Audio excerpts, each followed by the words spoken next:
भैया, हम लोग कब तक ऐसे ही दूसरों का काम करेंगे? हम चारों इतने बुद्धिमान हैं, फिर भी ऐसे ही गांव में कब तक पड़े रहेंगे? चलो भैया, कहीं शहर चलते हैं। हाँ हाँ, बुद्धिराम भैया ठीक कह रहे हैं। चलो कहीं शहर चलते हैं और वहीं पर काम करते हैं। अच्छा अच्छा, ठीक है। हम लोग कल सुबह ही शहर के लिए निकलेंगे।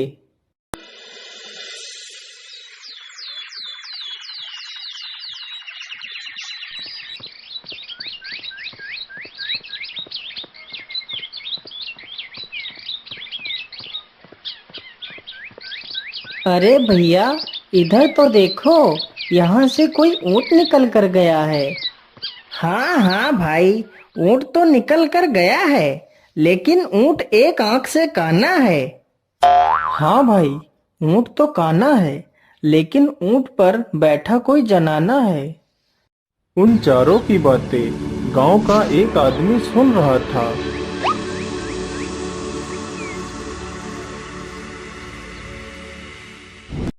अरे रुको रुको, तुम मेरी पत्नी को कहाँ छोड़ आए हो? अरे भाई, तुम कौन हो और कौन है तुम्हारी पत्नी? मैं तो तुम्हारी पत्नी को जानता तक नहीं। तो तुम्हें ये कैसे पता है कि यहाँ से एक ऊँट निकला है और ऊँट एक आंख से काना है, उस पर एक बैठा जनाना है? या तो सारी बातें सच हैं। मेरी पत्नी एक काने ऊँट को लेकर रात में भागी है। मुझे कुछ नहीं पता। राजा के पास चलो, वहीं पर फैसला होगा।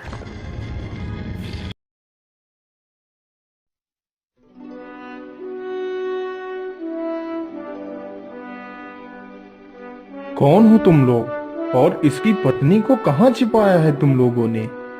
नहीं महाराज, हम तो इसकी पत्नी को जानते तक नहीं। तो तुम्हें ये कैसे पता है कि उधर से एक काना ऊँट निकला है जिस पर कोई जनाना बैठकर गई है? महाराज, हम चारों भाई आज सुबह ही घर से नौकरी की तलाश में शहर के लिए निकले थे। तभी मैंने देखा कि जमीन पर ऊँट के पैर के निशान बने थे, तो मैंने जान लिया कि इधर से कोई ऊँट निकला है। अच्छा ठीक है, तो तुम बताओ, तुम्हें कैसे पता चला कि ऊँट एक आंख से अंधा है? महाराज, मुझे यह बात ऐसे पता चली कि ऊँट को जिस आँख से दिखाई दे रहा था, तो ऊँट सिर्फ उसी तरफ घास खाते हुए गया है। यदि वह अंधा ना होता तो दोनों तरफ घास खाते हुए जाता। हाँ हाँ, यह बात भी सत्य है। अच्छा ये बताओ, तुम्हें ये कैसे पता चला कि ऊँट पर कोई महिला बैठी है? महाराज, हमें यह बात ऐसे पता चली कि जब ऊँट घास खा रहा था, तो ऊँट महिला के डांटने से धीरे धीरे आगे बढ़ रहा था। यदि कोई पुरुष ऊँट की सवारी कर रहा होता, तो ऊँट ना दाएं घास खाता और ना बाएं खाता। आदमी खींच कर एक हंटर मारता, तो ऊँट घोड़े की तरह भागता। हाँ हाँ, यह बात भी सत्य है। अरे, ये चारों तो बहुत ही बुद्धिमान हैं। तो क्यों ना मैं इन्हें अपने पास ही नौकरी पर रख लेता हूँ। अरे धनिया, तेरी औरत को कोई और ही ले गया है, तू खुद ढूंढ जाके। और तुम लोग नौकरी की तलाश में जा रहे थे ना? हाँ महाराज, हम चारों नौकरी के लिए जा रहे थे। यदि मैं तुम लोगों को नौकरी दूं तो करोगे? हाँ हाँ महाराज, हम नौकरी के लिए तैयार हैं। यदि मैं तुम लोगों को नौकरी दे देता हूँ तो तुम काम क्या करोगे? महाराज, हम लोग वह काम करेंगे जो कोई नहीं कर सकता। लेकिन महाराज, हम लोग रोज का 1000 पैसा लेंगे। इस प्रकार चारों भाई राजा के घर में काम करने लगते हैं।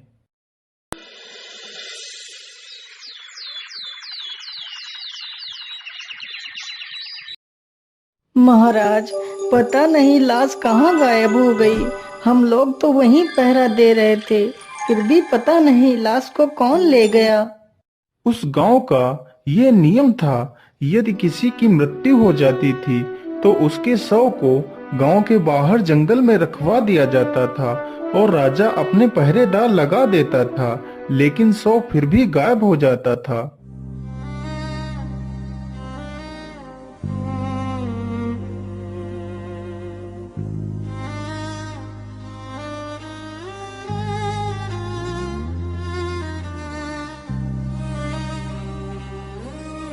महाराज, आप इतना दुखी मत हो। होता वही है जो ईश्वर को मंजूर होता है।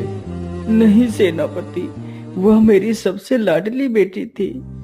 पिताश्री, आप इतना दुखी मत हो, हम लोग तो हैं ना। सैनिकों, चलो राजकुमारी को ले चलो।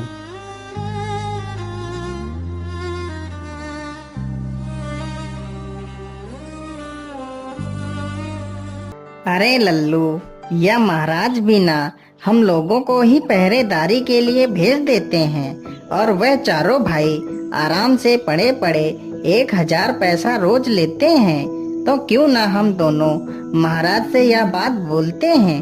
वैसे भी हम लोगों के रहते हुए भी 100 गायब हो जाता है, तो क्यों ना हम यह कार्य उन चारों को सौंपें। चलो महाराज के पास चलते हैं।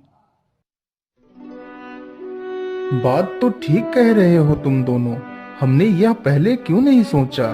सैनिकों, उन चारों को मेरे सामने पेश किया जाए। महाराज, आपने हमें याद किया। बोलिए महाराज, क्या बात है।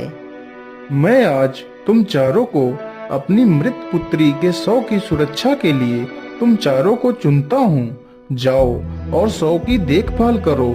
सुबह तक हमें वह 100 सही सलामत चाहिए। अरे बड़े भैया, इस प्रकार यदि हम चारों लोगों ने रात भर पहरा दिया तो परेशान हो जाएंगे। हम ऐसा करते हैं कि बारी बारी से सभी लोग सो लेते हैं। हाँ हाँ, ये सही रहेगा। हम लोग ऐसा ही करते हैं। तो बड़े भैया, पहले आप पहरा दो और हम तीनों लोग सो लेते हैं। फिर तीनों भाई सो जाते हैं और बड़ा भाई पहरा देने लगता है। अरे, यहाँ अकेले बैठे बैठे तो मुझे नींद आ रही है। चलो क्यों ना जंगल का थोड़ा सा हाल खबर लिया जाए। ऐसा करता हूँ, 100 को अपनी पीठ पर बांध लेता हूँ, फिर जंगल में आगे बढ़ता हूँ। फिर शिवराज 100 को पीठ पर बांधकर जंगल की ओर निकल पड़ता है।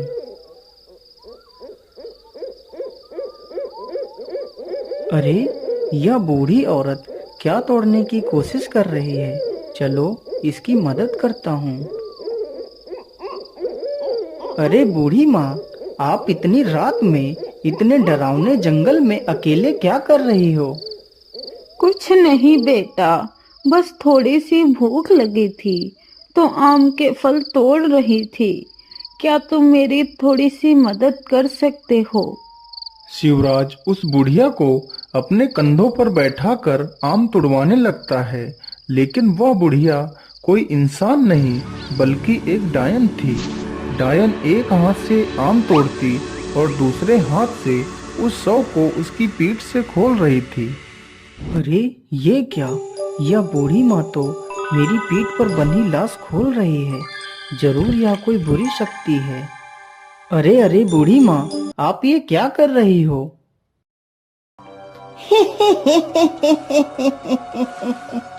ये लाश मुझे दे दो, नहीं तो मैं तुम्हें मार डालूंगी। तभी शिवराज अपनी तलवार निकालता है और डायन का एक हाथ काट लेता है, तो डायन डर कर वहां से गायब हो जाती है। चलो इस हाथ को अपने साथ ले चलता हूँ।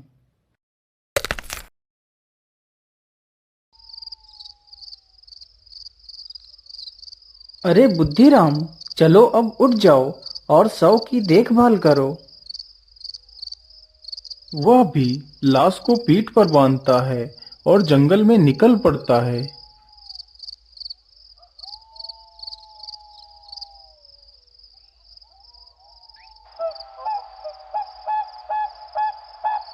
अरे ये आदमी कौन है।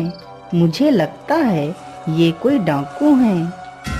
अरे लाखन, यदि आज हम राजा के घर चोरी करने में सफल हो जाएंगे तो राजा की बेटी की बलि इसी जगह पर चढ़ाएंगे। चलो लाखन, चलते हैं, रात बहुत हो गई है। अरे ये डाकू तो राजा की बेटी की बलि चढ़ाने की बात कर रहे हैं। मुझे इन्हें ऐसा करने से रोकना होगा। चलो मैं यहीं पर छिपकर बैठ जाता हूँ।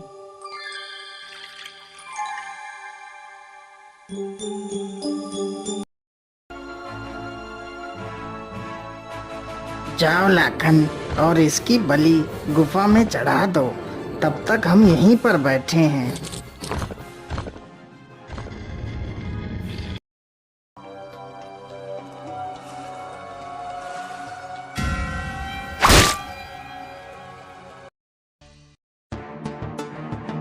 अरे जंडेल सिंह, लाखन इतना समय क्यों लगा रहा है?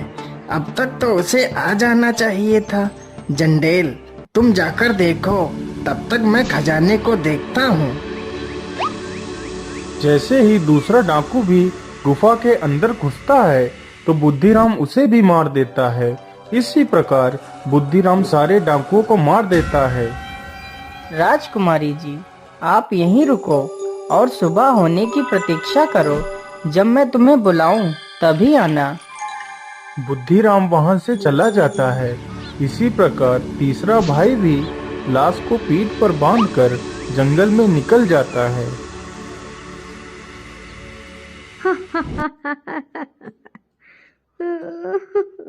अरे, यह बूढ़ी औरत पहले तो हंसती है और फिर बाद में रोने लगती है। चलो इससे इसकी परेशानी पूछते हैं। अरे माँ जी, पहले आप हंसती हो और फिर बाद में रोने लगती हो। इसका क्या कारण है माता जी? बेटा, मैं एक डायन हूँ। मैं रोती इसलिए हूँ कि कल इस राज्य के राजा की मृत्यु हो जाएगी, और हंसती इसलिए हूँ कि जब राजा मरेगा तो उसे इसी जंगल में रखा जाएगा और हम उसके मांस को खाएंगे। लेकिन माता जी, कल राजा की मृत्यु होगी कैसे, जबकि राजा तो बिल्कुल स्वस्थ है। बेटा, राजा के जूतों के अंदर एक सर्प बैठा है। कल सुबह जब राजा उन जूतों को पहनेंगे तो सर्प उसे डस लेगा तो राजा मर जाएगा। अरे नहीं नहीं, मुझे राजा को बचाना ही होगा।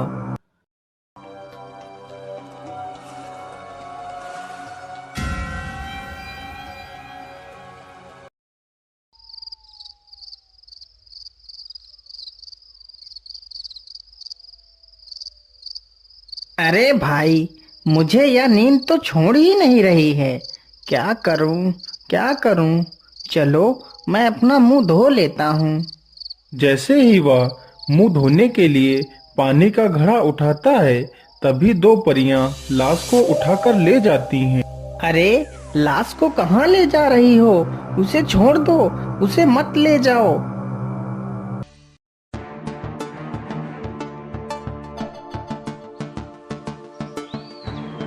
अरे बहन, इस लाश को यहीं रख दो, हम इसे जीवित करते हैं।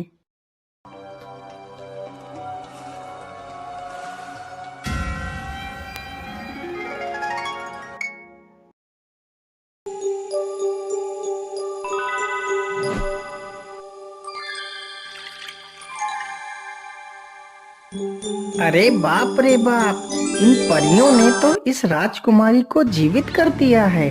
क्या करूं, क्या करूं? चलो इनका जादुई कम्बल उठाकर छिपा देता हूँ।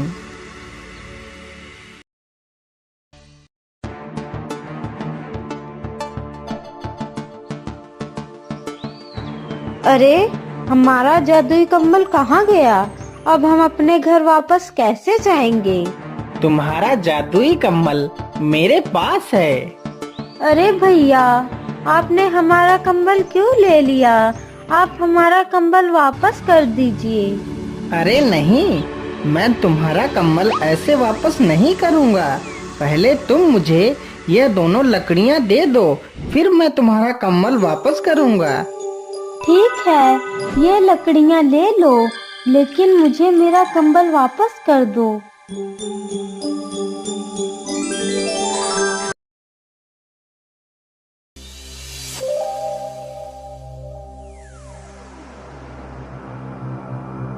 ये तो बड़े आश्चर्य की बात है कि तुम चारों लोगों ने मेरे बेटी के शव को सुरक्षित रखा। महाराज, आप अपनी बेटी को जिंदा देखना चाहते हो या मृत देखना चाहते हो? क्या मतलब? मेरी बेटी जिंदा हो सकती है, लेकिन ये कैसे संभव है? महाराज, कुछ भी संभव हो सकता है। ये देखिए महाराज।